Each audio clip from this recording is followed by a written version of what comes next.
Hello, team and friends and colleagues. I want to say that I am so sorry that I'm not with you today to enjoy your presentations and to celebrate the end of a wonderful semester. Before I begin on my quick presentation, in order to fulfill the requirements for our last day of class, I wanted to let you all know that I'm here at a conference. However, I did get some beads. I'm in New Orleans. I did get some beads. I didn't have to do anything. I didn't have to do anything to get the beads. But I have been having a wonderful time learning and experiencing some great things as it relates to higher ed, and also to learn about what my colleagues are doing across the United States as it relates to student success and helping underserved populations of students excel at community colleges. So, with that, I do want to just quickly go through some of the things that I've been working on as it relates to this class and to tell you that I am sorry that I was not standing in front of you, because you know that I would probably be doing some kind of exercise or something just to get us started. But I will say that the information that I am going to talk about is in a PowerPoint that I'm going to attach. I am not as tech savvy as I want to be. I don't know how to combine the two together, so bear with me. So, as you all know, I am very concerned with Latino male community college student success, and how do we get those young men to the finish line.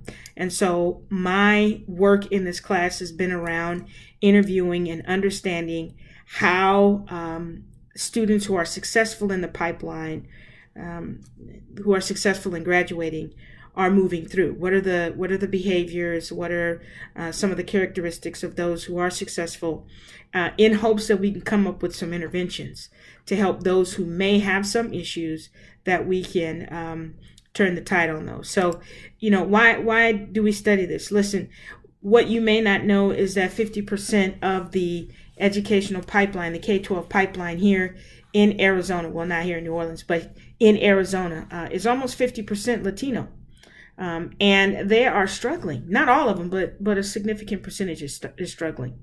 And what we also know is that more than 60% of all the jobs that are going to be needing folks to fill, they're going to require post-secondary educational training and experience.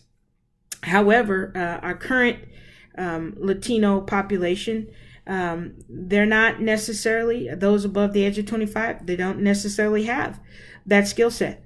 And so we're going to be looking to our young folks coming out of the K-12 pipeline to subsequently enroll and get certificates and degrees either at the community college or the undergraduate level. And if we don't do that, if we don't do any of that, it is going to spell some level of economic disaster for the state of Arizona. And so I am concerned about that from an economic standpoint, but I'm also concerned about that from an underserved student population perspective. What we also know is that at both the community college and the four-year, that Latino males have the highest attrition rate of all students that are enrolled. They are outpaced naturally by white and African Americans, but what is also puzzling is that they are outpaced by their female counterparts, the Latina females who are enrolled at community colleges and universities. So what I wanted to do is I wanted to see if there was a social psychology model that I could use. And so I fell upon a theory of planned behavior. I want to thank and send a shout out to Jada and Nina, who were in class when I had that aha moment. But essentially, theory of planned behavior, which was created by Asgen, says that if a person's attitudes, if those norms that they are subjected to, and if they believe that they have a level of personal control, that all of that leads to an intention, and it also leads to a behavior. So typically these have been around, whether somebody's going to smoke or drink or participate in risky behaviors or sexual deviancy. But I want to see if attitudes, norms, and behavioral control impacts the student's intention to graduate.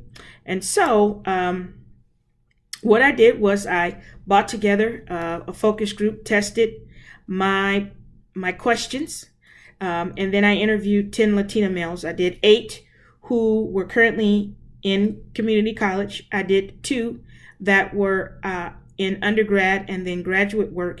And then I also had 2 Latino male professionals to give me a hand, just to make sure, be my devil's advocate, make sure that I am seeing the same thing and understanding it from a Latino male lens. And so with attitudes, I've listed an example of what one of the students' narratives was about their attitude as it relates to determination. I think that was a critical piece. And then as it relates to norms have to do with, family and friends and what people expect of you and what are their thoughts about the work or the thing that you're participating in. And that their thoughts would naturally impact how I or you would either engage or not engage in something. And so I put in here a quote from how family and friends impact a person's intention. And you would be surprised just the responses. I'm not going to read them because there would be no point in creating this beautiful PowerPoint in my favorite color of purple and you not read it.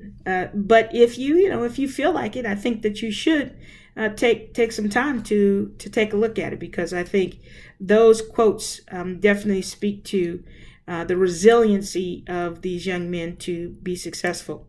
Then finally, perceived behavioral control is really, can I do this? Do I have the control?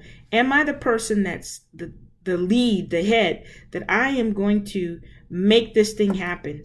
And I saw that. I saw it in their responses and this determination that they were going to graduate no matter what. And so I was encouraged by the interviews that I had.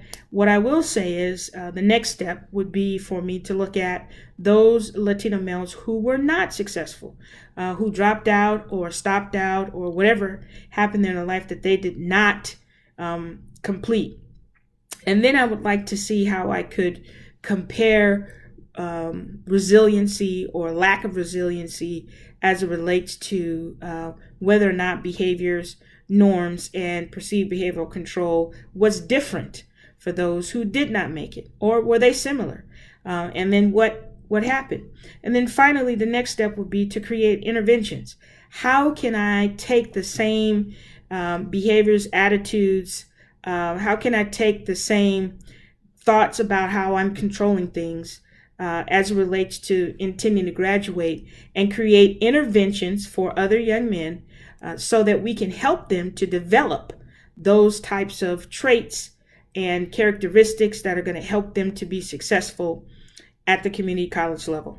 So that's what I did. And I hope that my presentation and my overview can give you a small glimpse of all the work that I did. I want to thank you, Professor. My hands hurt.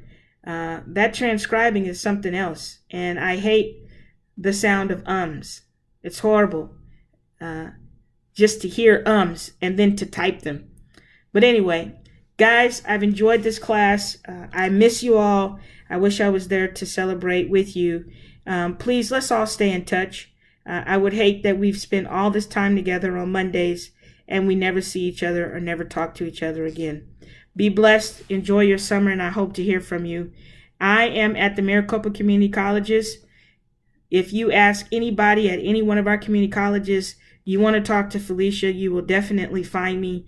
My email is fganther@asu.edu or fganther@hotmail.com.